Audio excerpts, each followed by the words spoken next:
Okay, welcome to the On Your Side podcast. I am Gary Harper. And I'm Susan Campbell. And Susan is doing how today? I'm pretty good. How about you? A little irritated. Oh, no. A little irritated. What happened? I came into the parking lot here at the TV station. We don't have enough covered parking to begin with. That's true. Let me remind you, it's 110 degrees every day. Yeah, if you have the sun beating down on the car by the end of the day, it's pretty toasty in It's there. melting. And then do you know what I found today? Oh, no, what? I had the pristine, or not pristine, but the perfect parking spots, 3, maybe 4 of them. This is now carpool parking. And there's nobody in the carpool parking. It's just a big metal sign, and nobody carpools, and this is not going to give an incentive to carpool. Are you about to ask me to drive with you to work? No, I would love to, but you're way east. You want the spot. I want that spot. What's going to happen if I just pull in there anyway? I don't know. I mean, you give it a whirl. I'm going to I won't report you. Somebody else might. Well, how do they know? Unless they see me get out by myself. I think they know your car, Gary. Okay, maybe they do. Maybe that's not a good idea. I want to stay on management's good side, I guess. It's still aggravating, though. I understand. I'm very sorry. You feel my pain. So, listen, we're talking today about layoffs, and there's been, a heck of a lot of rounds. I mean, since the beginning of the year, we've had almost 200,000 layoffs. A lot of it from, media, like we're in, big tech, Google, stuff like that. I mean, it's affecting a lot of people. It's part of that ongoing roller coaster. I mean, we had people where, businesses couldn't hire enough, couldn't hire fast enough. And now we're kind of on the other side of that a little bit, where it's kind of reached balance and companies are trying to figure out what they actually need to move forward. And while companies are trying to figure that out, the employees who got laid off are trying to figure out, how do I move on? I mean, finances of it all. I just Scary stuff. I just lost my paycheck. What do I do? Hopefully you have money in the bank, savings, a rainy day fund, as they call it. For the answer, we're going to Stuart Willis from Asset Preservation, Wealth, and Tax. He is a friend of the On Your Side podcast because whenever we talk money and all that good stuff, we go to you. How are you doing today, Stuart? Oh, man, I am looking at my car melting in the sun right now. So, yes, I'm just not looking forward to get into it. So I feel your pain. Yeah, you're in Scottsdale, so you're getting the same 110 as we're getting over here. So, yeah, hey, do you feel my irritation with the carpool parking? Oh, my God. Well, you know what? You can just go get a carpool dummy. The problem is someone will probably report them for being passed out in the passenger side when you leave it in the parking lot at 200 degrees. Yeah, we're going to end up with first responders here. They're going to break in the window to save the person. Oh, gosh. Listen, I know a lot of troopers on DPS, Arizona DPS, and they love nothing more than pulling somebody over in an HOV lane with a dummy in the passenger seat. They take pictures, they post it, they send out a media release. It's really something else. Hey, listen, Stuart, we've got a lot of layoffs like Susan and I were talking about. Alphabet let go 12,000 employees in January. Goldman Sachs let go 3,200. IBM 3,900. Amazon laid off 8,000 jobs. It goes on and on. What do you do in a case like that if you're one of these people? And those are the big corporations. There's the little ones that are also laying off employees. What do you do if you find yourself in that position? Well, first of all, it's not just the tech companies that you named off. I mean, it's continued on to places like The Gap has laid off a ton of people, FedEx, Dow, Wayfair, all these big name companies that aren't just tech companies. But I think it's really important to really get a hold of your expenses, to get a real understanding of your financial situation. It's time to start taking inventory of all of those expenses that have been able to build up when times were good. Before we get into what you need to do, why are so many people being laid off? What's behind all of this? Well, look, generally what happens, the reason we're seeing layoffs is generally because there's a shift in demand for some reason, right? So sometimes it's caused by disruptions due to technology. Sometimes we're hearing all kinds of things about artificial intelligence, for example. And look, that potentially could be cutting jobs. Jobs will be unnecessary. It's that old Paul Bunyan story, right? But also, sometimes preferences change. People just don't like certain things, and people shift to other ideas. And so there's a couple reasons we're seeing that happen. We haven't been impacted in Arizona quite as bad because we have such a big influx of people from the higher tax states. So we're not feeling it quite as bad. But I am certainly noticing, when I have applications out there where I'm trying to hire, it's a lot easier to hire right now than it was a year or two ago. That's for sure. When you say take inventory, earlier you had mentioned that. What does that exactly mean? Well, I think it's really important to understand, people will start to have all of these automatic debits out of their account because it's so easy to set up for all of these different clubs. Once a month now, I have to go online and look at my Apple charges and all of these charges that my kids have on these residual clubs and things they join, right? There's a lot of discretionary spending out there that you should start looking at now. And even before you get, cut from your job, you should always plan as if. Plan as if that's coming and stop wasting money, because when you get in the habit of spending unnecessarily, then it's very, very difficult, to bring that to a halt, to stop it when times are tough. I like that advice of plan for it now, even if it's not happening right now. I have a friend who is constantly fearing there might be layoffs because they're in that industry in Hollywood where, we're dealing with a writer strike. We're dealing with technology that is changing what's necessary out of people in that whole industry. Yeah, and AI, right? Yeah. So there's that constant fear of, is it coming, right? And so they are starting to change the way they live their lives a little bit, just to make sure there is a little bit of a pad. When we're talking about emergency funds, because that's what it is, it's a little bit of pad. Do we need a bigger emergency fund if we feel like a layoff might be looming? Yeah, absolutely. So even when times are good, you should really start building up that emergency fund when you can, because it's obviously very difficult to do it once you're laid off, right? Because then you're going to start, being dependent on it. But generally, what you want to do is have 3 to 6 months of living expenses off to the side, so that if something happens, Armageddon happens, you lose your job, that you'll be okay, that you don't have to start acting desperately in those last moment situations there. Yeah, some experts even recommend more than 6 months.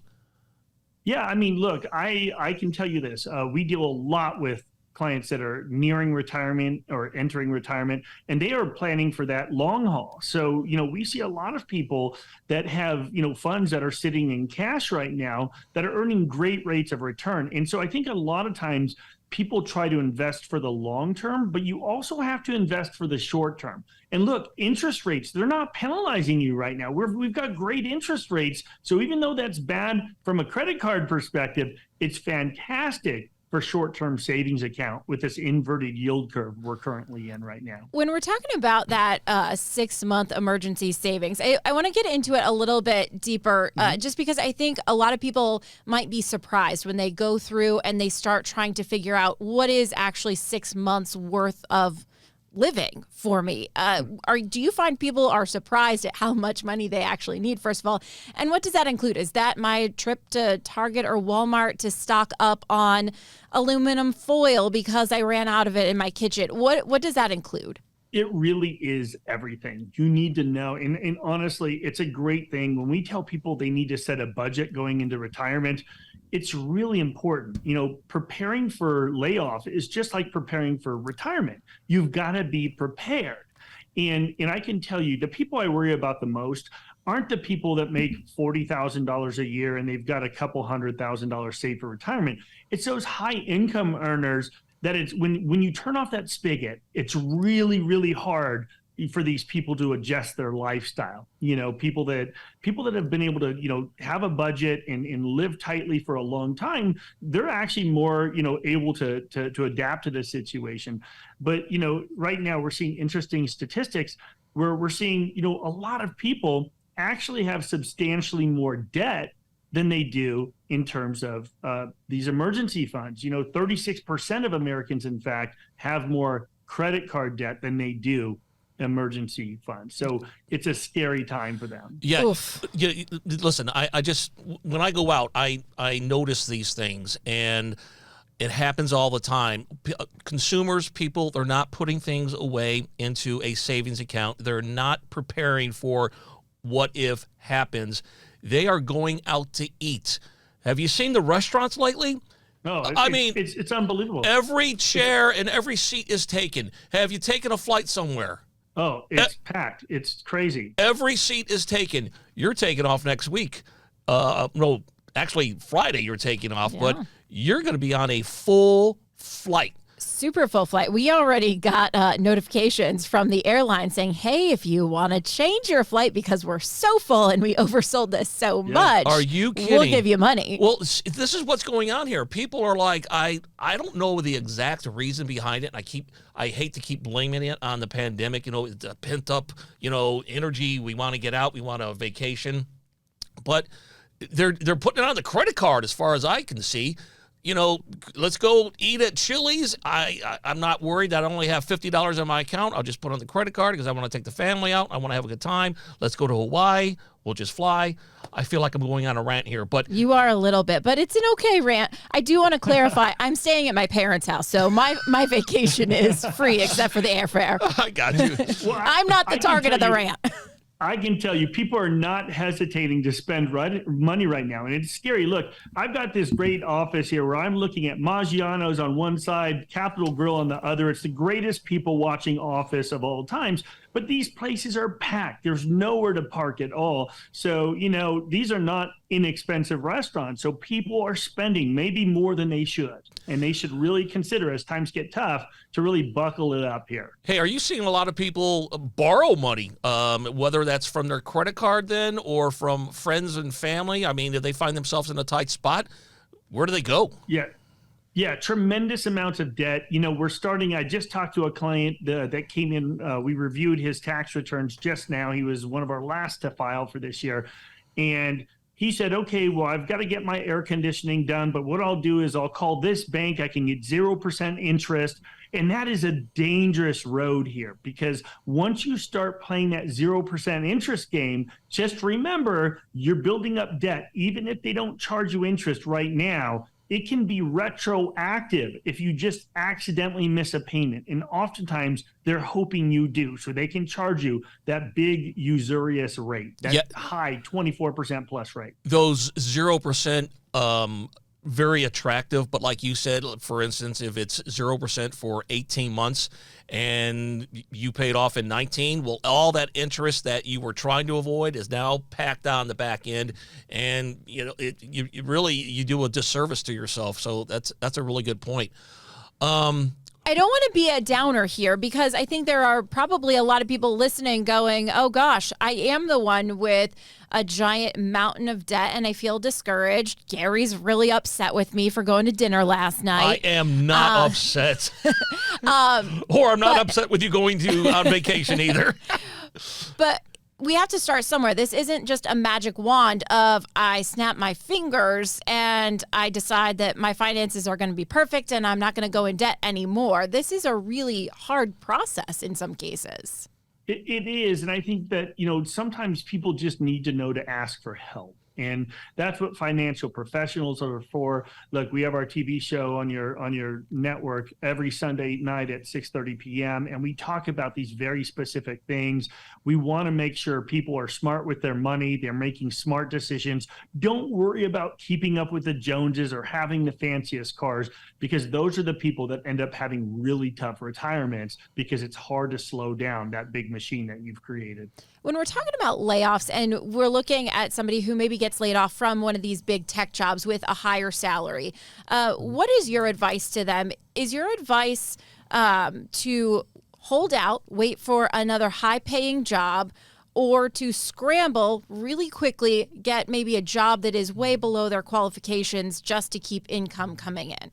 Well, it's an interesting question, because as I was hiring more staff, what I noticed is that there were gaps in people's resumes recently. And what they're doing is they're just not mentioning those lower paying jobs, because what employers will see is that if you're willing to work for those lower paying jobs, then they can maybe pay you less. So people don't want to lower their value out on the market. But guess what? You need to pay the bills. You need to make sure you can eat, feed your family, take care of the things you need to take care of. So look, if things go tough, I'm not above working 7 days a week myself. So, it's time to roll up your sleeves sometimes and just get after it and just start working. Do what you have to do to pay your bills, even if that means working overtime. What is the rule of thumb when it comes to putting away into a savings account? Let's just use $1,000 a month for round numbers. You make $1,000 a month. How much are you supposed to be putting away?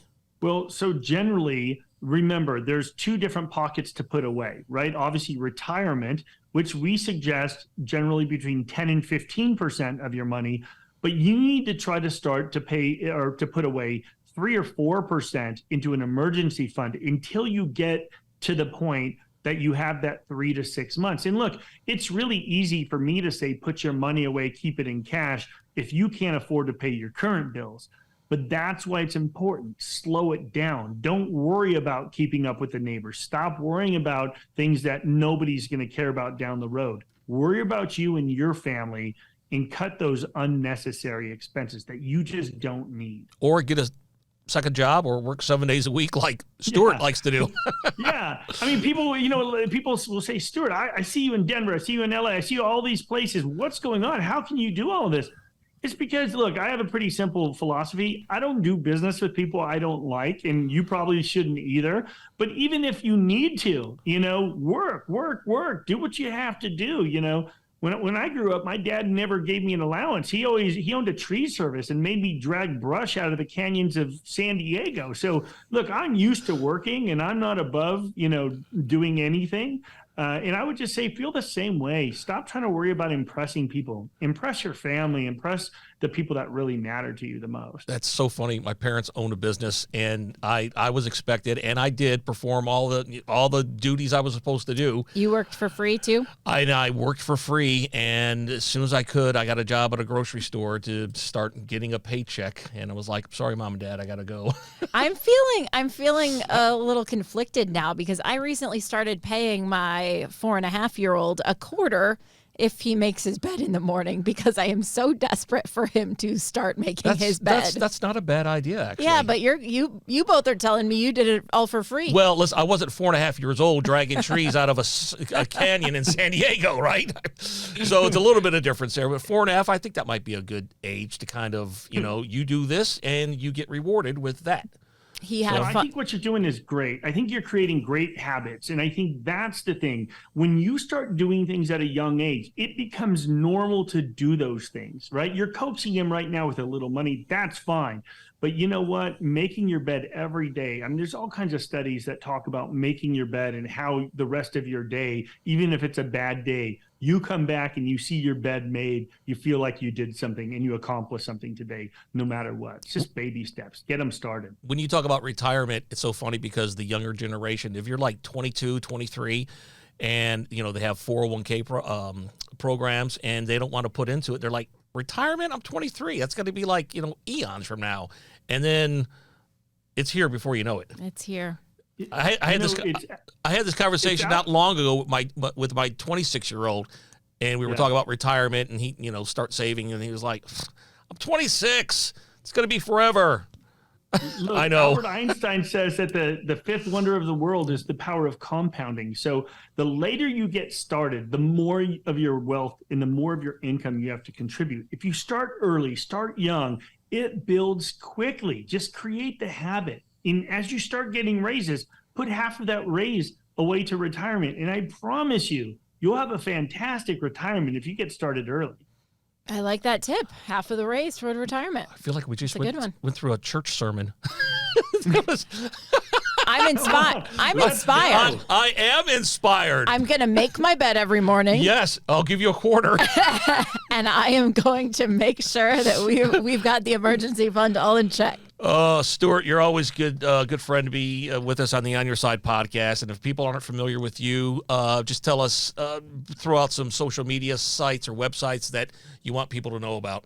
Yeah, if you go to apsitaxes.com or assetpreservation.com, that's our website. There's tons of links to calculators, things that'll help you if you want to make sure that you're connected to a good retirement plan. We'd be glad to help. Just reach out. All right. Listen, until next time, we talk about money. We'll have you on, okay? We look forward to it. Absolutely. Thanks for what you guys do for the community. We appreciate that. Thank you. Have a great one, okay? Look forward to it if I don't melt first. Me too.